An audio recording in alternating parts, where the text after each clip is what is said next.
Bonjour, je suis le frère Adrien Candiard, donc dominicain au couvent du Caire, et c'est du Caire que je vous parle en différé, puisque j'aurais dû être avec vous ce week-end, mais la situation sanitaire et les règles qui l'accompagnent, en ont décidé autrement. Et donc je ne peux pas me joindre à vous, j'en suis désolé. D'ailleurs, je suis en ce moment moi-même confiné suite à un cas positif qu'on a trouvé dans cette communauté, dans notre communauté du Caire. Donc, ce qui fait d'ailleurs que je dois organiser pas mal de choses, c'est un peu le bazar aujourd'hui. Et j'espère que je ne serai plus interrompu. C'est la troisième fois que j'essaie de faire cette vidéo, et à chaque fois, il y a un petit quelque chose à organiser au milieu. On va essayer d'avancer. Alors, on m'a demandé d'intervenir pour votre week-end pour parler de liberté, ce qui est un beau thème. À vous qui êtes soit membre engagé, soit sympathisant, je crois qu'il y a un peu de tout, de la communauté Annuncio, communauté d'évangélisation, que personnellement je ne connais pas directement. J'ai entendu parler, j'ai des idées. Je me réjouissais d'ailleurs de faire un peu la connaissance d'Annuncio ce week-end. Bon, j'espère que partie remise.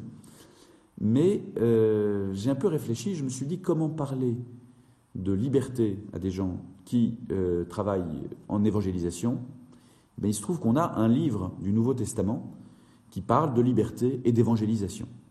Ce livre, vous le connaissez, c'est les Actes des Apôtres, qui fait suite aux 4 évangiles, et qui est écrit d'ailleurs par Luc, un des 4 évangélistes, et qui nous raconte l'histoire de l'Église primitive, après la résurrection du Christ, et qui parle en fait tout le temps, oui, de liberté, de libération et d'évangélisation. Une bonne partie du livre est centrée sur la figure de Paul, dont on connaît la libération par rapport au mal. Vous savez que Paul était un homme violent qui persécutait les chrétiens, et ça n'est pas et qui va devenir un des fondateurs d'Église, un très grand évangélisateur. Et ça n'est, je ne crois pas un hasard si beaucoup de ses lettres sont centrées sur la thématique de la liberté. C'est le cas évidemment de la lettre aux Galates, de la lettre aux Romains ou de la lettre à Philémon. Il se trouve, certains d'entre vous le savent peut-être, que j'ai écrit un petit livre sur la lettre à Philémon et sur saint Paul, sur la liberté. Peut-être certains parmi vous l'ont même carrément lu, ou prévoient-ils de le lire. Et c'est pour ça que je ne vais pas vous en parler, justement. Je me suis dit, on va partir d'autre chose plutôt que de répéter des choses que j'ai déjà dites. Ce n'est pas très agréable, ni pour vous, ni pour moi. Et j'ai pensé partir d'une autre figure importante des Actes des Apôtres, qui est la figure de Pierre. Pierre qui occupe le premier rôle dans les premiers chapitres des Actes, puis ensuite Paul va occuper la deuxième partie, avec un épisode en particulier qui est la rencontre entre Pierre et le centurion Corneille, qu'on va trouver autour du chapitre 10 des Actes des Apôtres. Corneille est un centurion romain, donc un soldat qui occupe la Palestine, mais c'est un soldat un peu particulier puisqu'il a beaucoup de sympathie pour les Juifs et pour leur religion. On sait que Jésus a déjà lui-même rencontré un centurion de ce type-là, dont il a guéri le fils, ou l'esclave, pardon, je confonds 2 évangiles, dont il a guéri l'esclave, mais ce centurion-là n'avait pas de nom. Celui que va rencontrer Pierre, lui, a un nom, et il ressemble un peu à l'autre, c'est-à-dire que c'est un centurion qui non seulement aime les Juifs, mais est très proche de leur religion. Il est ce qu'on appelle un craignant Dieu, c'est-à-dire quelqu'un qui est en train qui cherche à adorer le Dieu d'Israël, qu'il reconnaît comme le seul vrai Dieu. Et le centurion Corneille, qui a une grande piété, une habitude de vie de prière, a un jour une vision d'un ange qui lui dit d'aller se rendre à Joppé, Jaffa aujourd'hui, à côté de Tel Aviv, même un quartier de Tel Aviv, pour rencontrer un certain Pierre, dont Corneille n'a jamais entendu parler.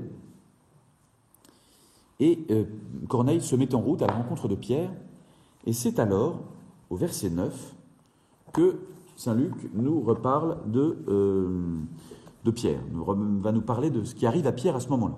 J'aimerais maintenant dans cette première rencontre, vous parler de partir de cet épisode de la vie de Pierre. Le lendemain donc du jour où Corneille se met en route, tandis que poursuivant leur route, ils se rapprochaient de la ville, Pierre était monté sur la terrasse de la maison pour prier. Il était à peu près midi, mais la faim le prit et il voulut manger. On lui préparait un repas quand une extase le surprit. Il contemple le ciel ouvert. Il en descendait un objet indéfinissable, une sorte de toile immense qui, par 4 points, venait se poser sur la terre. Et à l'intérieur, il y avait tous les animaux quadrupèdes, et ceux qui rampent sur la terre, et ceux qui volent dans le ciel. Une voix s'adressa à lui. « Allez, Pierre, tue et mange. »« Jamais, Seigneur, répondit Pierre, car de ma vie je n'ai rien mangé d'immonde ni d'impur. » Et de nouveau une voix s'adressa à lui pour la seconde fois. « Ce que Dieu a rendu pur, tu ne vas pas, toi, le déclarer immonde. » Cela se produisit 3 fois, et l'objet fut aussitôt enlevé dans le ciel. Donc, si vous cherchez dans votre Bible, c'est aux Actes des Apôtres, chapitre 10, versets 9 à 16. Un épisode un peu étrange qui nous place dans la vie de prière de Pierre, dans sa vie de prière, où on le voit qui prie sur une terrasse, à un moment même où il a faim. C'est-à-dire, c'est assez étonnant. On nous le mentionne parce que la vision qui va avoir lieu correspond à ce qu'il ressent. Il a faim et on va lui présenter des animaux à manger. Comme si, je crois que Dieu, de fait, dans notre vie spirituelle a quelque chose à voir avec notre désir, avec ce qu'on demande, avec ce qu'on cherche, ce dont on a besoin, avec cette faim qui peut nous tenailler et à laquelle Dieu va répondre. Et il répond à Pierre de façon très, très directe en lui proposant de quoi manger. Mais vous avez vu la liste des animaux, il y a tous les animaux, tous ceux que Dieu a créés à la Genèse, tous ceux dont Dieu a dit qu'ils étaient bons quand il les a créés.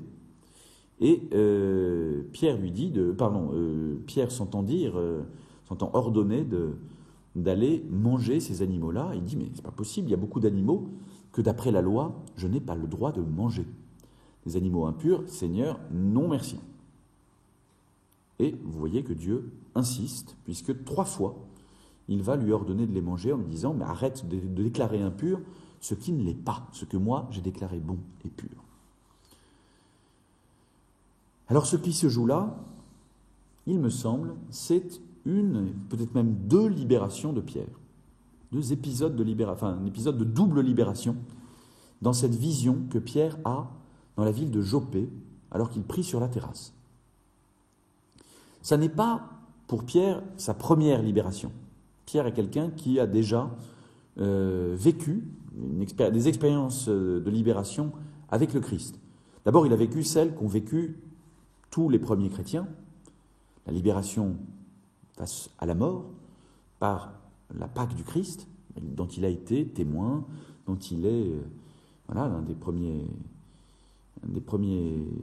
à la vivre. Donc cette libération dont nous vivons nous aussi, il l'a vécue comme tous les autres. La libération de la peur également, au jour de la Pentecôte, où il va pouvoir sortir de cette maison où ils se tiennent enfermés, où les 11 se tiennent enfermés, et pour partir annoncer le Christ ressuscité.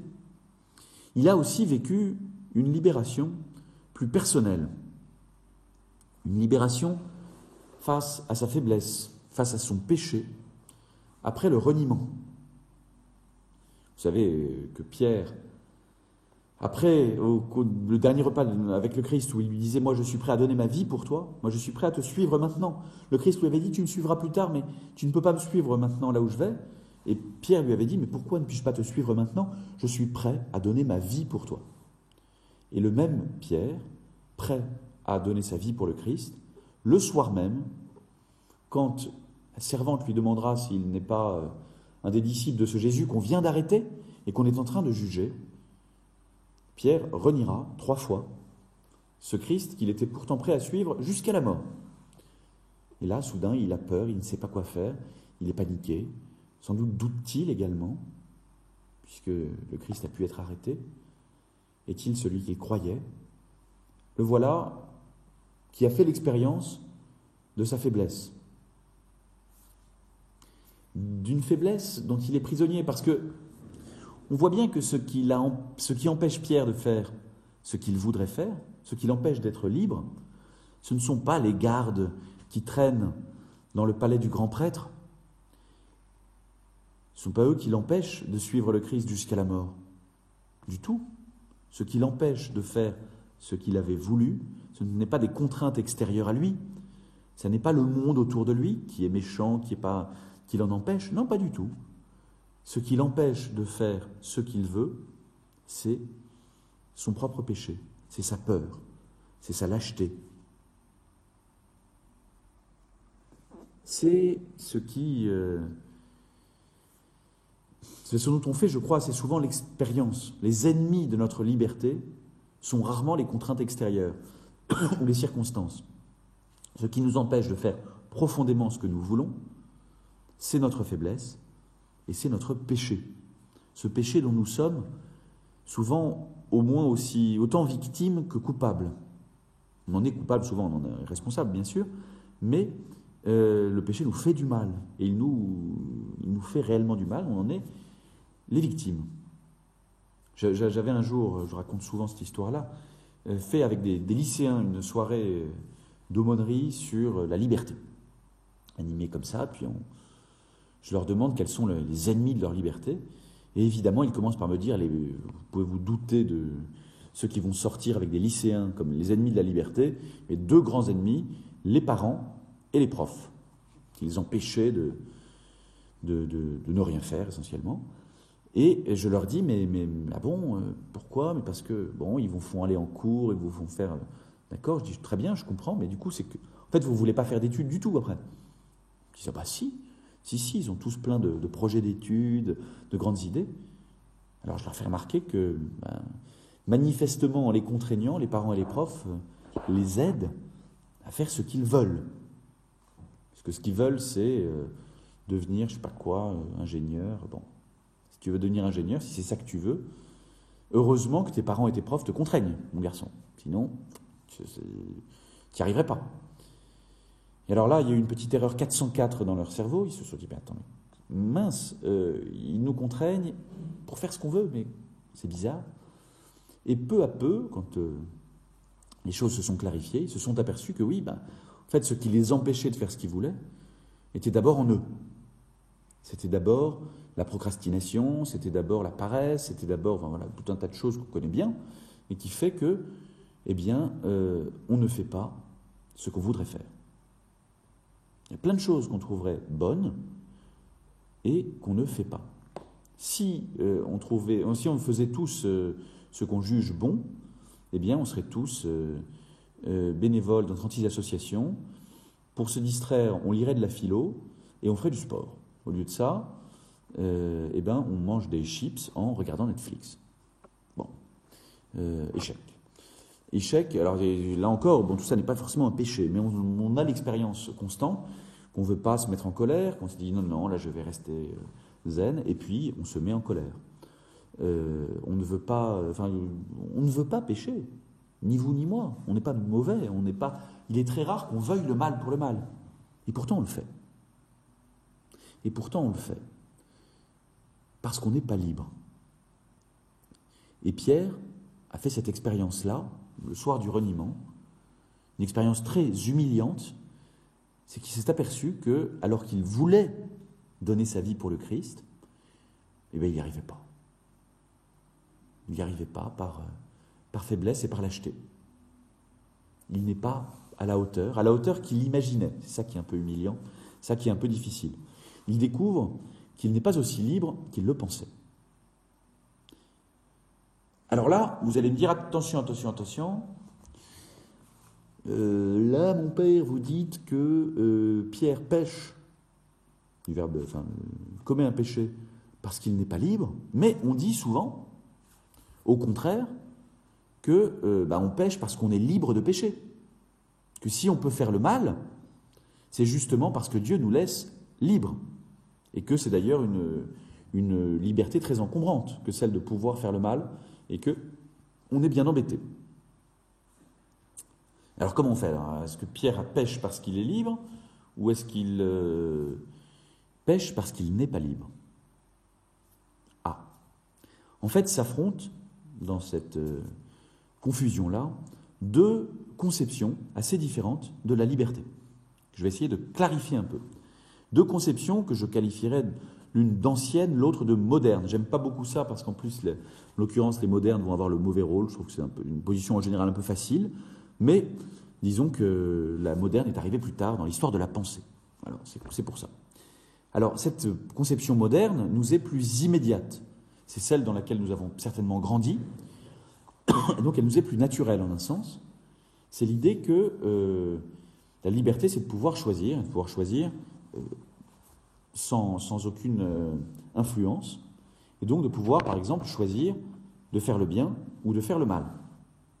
C'est pour ça qu'on dit que si on pêche, c'est parce que nous sommes libres aussi de choisir le mal. Ça vous paraîtra, je pense, pas bizarre du tout. Plus étrange peut-être vous paraîtra la conception plus classique de la liberté, et qui est profondément, je crois, celle du Nouveau Testament, celle de la Bible, et je dirais même peut-être celle de la foi chrétienne.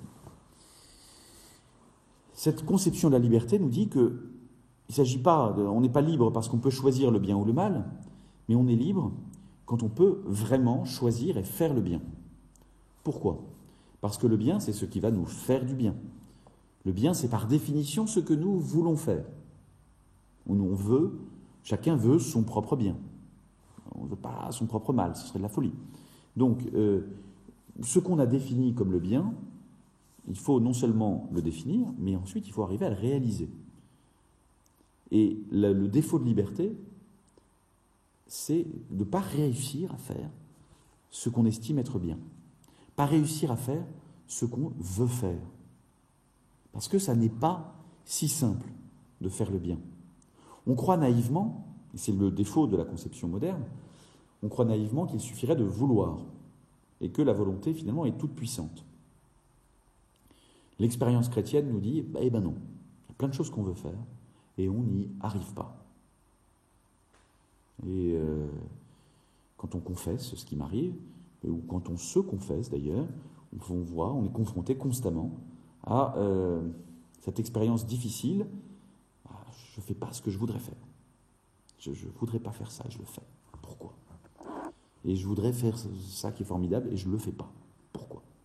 Et donc Pierre, lui, a fait cette expérience assez commune que la volonté ne suffit pas. Et cette expérience est dite douloureuse, mais heureusement, elle ne s'arrête pas là, puisque Jésus, après la résurrection, va confier à Pierre l'Église en le remettant devant cette expérience douloureuse qu'il a faite, parce qu'il en a besoin. Il en a besoin pour s'en libérer. Il a besoin de savoir qu'il va compter non pas sur ses petits bras musclés, sur ses propres forces, pour devenir un saint, pour devenir le chef de l'Église. Il a besoin de compter sur la force de Dieu. Il a besoin de pouvoir s'appuyer sur Dieu. Et c'est parce qu'il a fait cette expérience, les limites de sa propre volonté, que le Christ va pouvoir lui confier l'Église, en lui disant, maintenant je sais que tu vas arrêter de croire que tu es le meilleur, le plus fort et que tout va bien, tu sais que tu n'es pas libre et que tu as besoin de moi.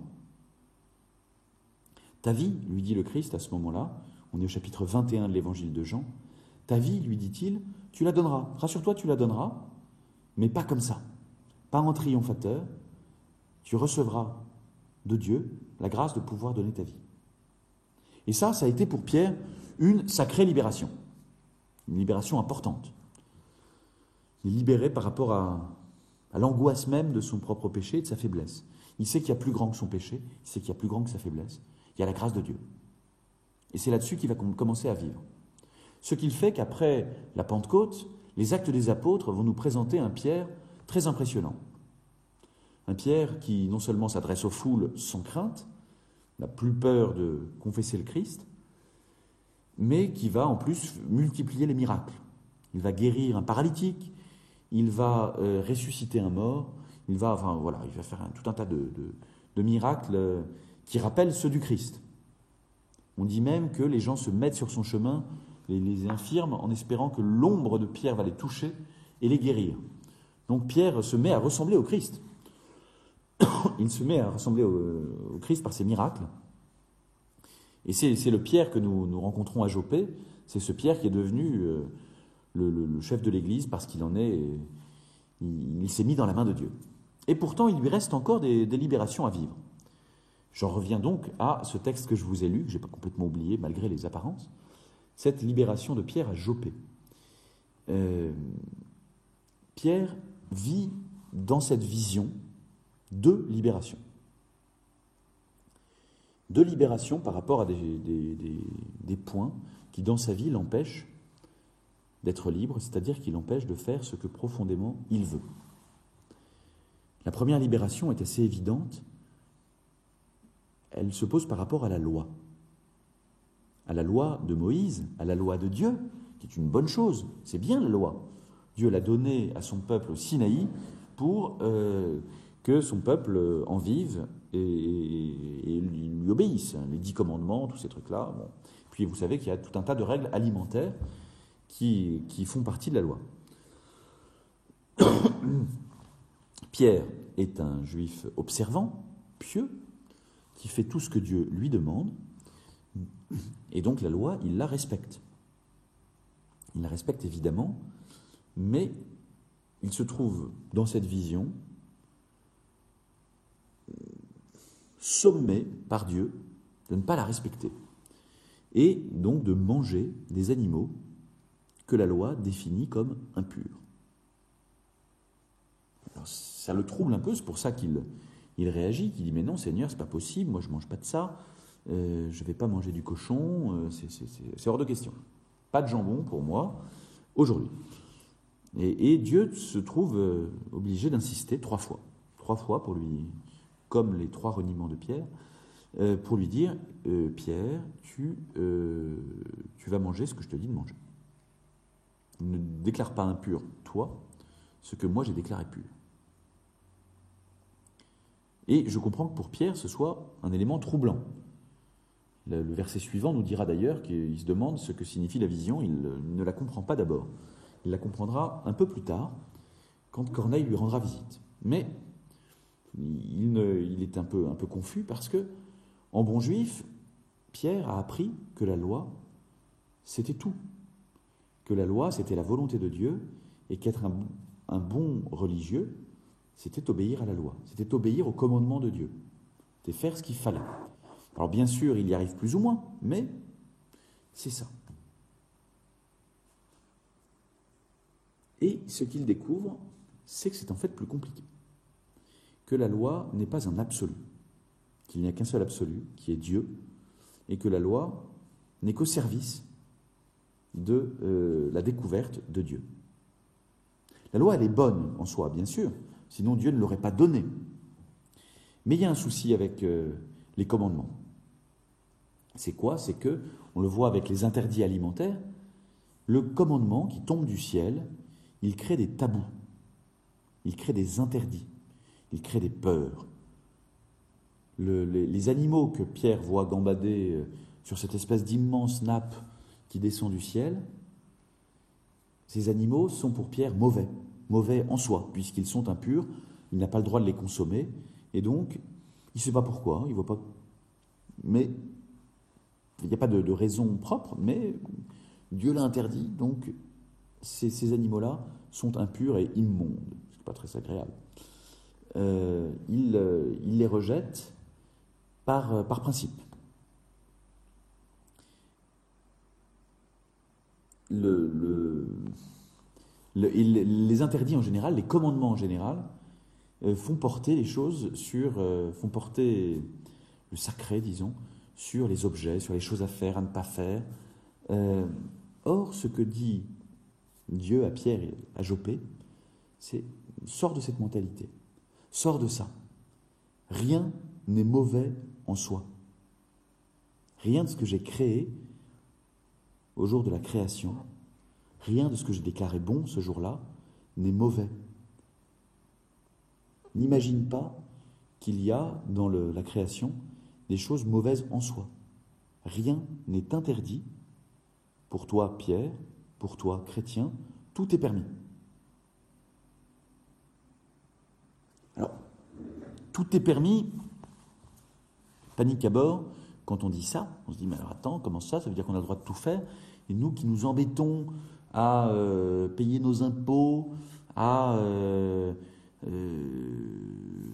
mener une vie de fidélité conjugale à peu près sérieuse, comment on fait? Tout est permis? On peut faire ce qu'on veut? Oui, on peut faire ce qu'on veut, mais ce qu'on veut vraiment. On doit même faire ce qu'on veut. Et c'est pour ça qu'on ne doit pas faire n'importe quoi. Tout est permis, mais, comme dit saint Paul, tout ne convient pas, tout n'est pas profitable. C'est pas parce que tout est permis qu'il faut faire n'importe quoi. Au contraire, c'est parce que tout est permis qu'il faut faire ce que nous voulons vraiment faire. Ce qui va être la règle de nos actions n'est plus la loi extérieure qui s'impose à nous avec des commandements qui nous disent ça oui, non, ça non, mais ces commandements, c'est ce que le prophète Jérémie avait annoncé, la règle, la loi inscrite dans les cœurs, qui est l'Esprit Saint, qui est notre responsabilité intérieure, notre conscience. Nous savons, parce que notre conscience est illuminée par Dieu, par le Saint-Esprit, nous savons ce que nous voulons. Et la seule règle pour un chrétien, la seule règle absolue, c'est celle de la conscience. De la conscience éclairée, de la conscience quand même. Pas une règle qui s'imposerait de l'extérieur et qui nous dirait, voilà ce qu'on est censé faire dans la vie. Au chapitre 15 de l'évangile de Jean, Jésus dit à ses disciples, « Je ne vous appelle plus esclaves, car l'esclave ignore ce que fait son maître. Je vous appelle amis, car tout ce que j'ai entendu auprès de mon Père, je vous l'ai fait connaître. » Jésus écarte une relation avec Dieu qui est la relation d'esclave. Qu'est-ce que fait un esclave? Il obéit. Et il ne demande pas pourquoi. Il fait ce qu'on lui demande, parce que c'est comme ça. Jésus nous dit, non, alors avec Dieu maintenant, ça va se passer différemment. Je vous appelle amis, parce que je vais vous expliquer. Et vous allez comprendre, et vous allez faire ce que vous voulez faire, en sachant ce qui est bon pour vous, ce dont vous avez besoin. Je vous explique ce qu'est la vie divine que moi je vous donne, et maintenant, si vous la voulez, agissez en conséquence. Je ne vous donne pas de commandement qui vous obligerait à obéir. Vous allez aimer le bien librement. Faire le bien, pas parce que Dieu l'a demandé, mais faire le bien parce que vous l'aimez. Je ne vous commande pas de faire le bien, mais d'aimer le bien, ce qui est assez différent. Quand on fait le bien en disant j'ai pas envie, mais j'aime pas, mais bon, Dieu oblige, et puis sinon je vais aller en enfer, on a avec Dieu une relation d'esclave, et pas une relation d'amitié, comme justement le Seigneur le propose. Alors ce que découvre Pierre ce jour-là, c'est que les commandements de Dieu ne sont pas un absolu. Et qu'il peut dépasser les interdits et les tabous de la loi. Que la loi à présent, c'est celle qu'il a reçue au jour de la Pentecôte, c'est la loi inscrite dans les cœurs, c'est le Saint-Esprit. Et qu'il va falloir avoir quelques responsabilités et choisir, lui, ce qu'il veut faire et être libre en y arrivant. Alors vous allez me dire, attention quand même, qu'est-ce que vous racontez? Est-ce qu'il n'y a pas des commandements? L'Église nous donne des commandements. Il y a des commandements, les 10 commandements ne sont pas tout à fait abolis, on n'assassine pas son voisin, on va à la messe le dimanche, on fait plein de... je cite les exemples les plus évidents, ça c'est quand même bien des commandements. Oui, mais Il s'agit bien de comprendre la place du commandement dans la vie d'un chrétien. Ça n'est jamais un absolu. Il n'y a qu'un seul absolu en morale dans la vie chrétienne, c'est notre conscience. C'est ce que nous voyons être le bien. Les commandements de l'Église, ils servent à former notre conscience, à nous dire attention, attention, attention, là il y a un gros danger. Là, si tu fais ça, ça risque de mal se passer. Ignorer les commandements de l'Église en disant bon, je m'en fiche, c'est risquer de ne pas éclairer sa conscience. C'est risquer de faire des erreurs, de faire un peu n'importe quoi. Voilà. Les commandements de l'Église, eux, ne sont pas au-dessus de la conscience, mais ils nous permettent de nous aider à comprendre où est le bien. Et ce que je vous dis là, ce n'est pas des fantaisies de hippies qui rotent. Hein, c'est la tradition la plus ancienne de l'Église. Saint Thomas d'Aquin, le dominicain du XIIIe siècle, le grand théologien, allait jusqu'à dire, puisque la conscience nous oblige toujours, que même quand elle se trompe, il faut la suivre. Et il prend un exemple frappant, il dit, si quelqu'un croit que le Christ n'est pas le sauveur du monde, alors pour lui, se faire baptiser, c'est un péché. Parce que c'est agir contre sa conscience. Bien sûr, en soi, se faire baptiser n'est pas un péché, évidemment. Au contraire, c'est ce qu'on peut faire de mieux. Mais si on n'y croit pas, alors on agit contre sa conscience. Et les commandements de l'Église sont là pour nous aider à construire une conscience informée, éclairée. À pas faire des choix, ce n'est pas une histoire de paresse, hein, au contraire, on a une vraie responsabilité dans la formation de notre conscience. Essayer de comprendre où est le bien, où est le mal, aller au fond des choses.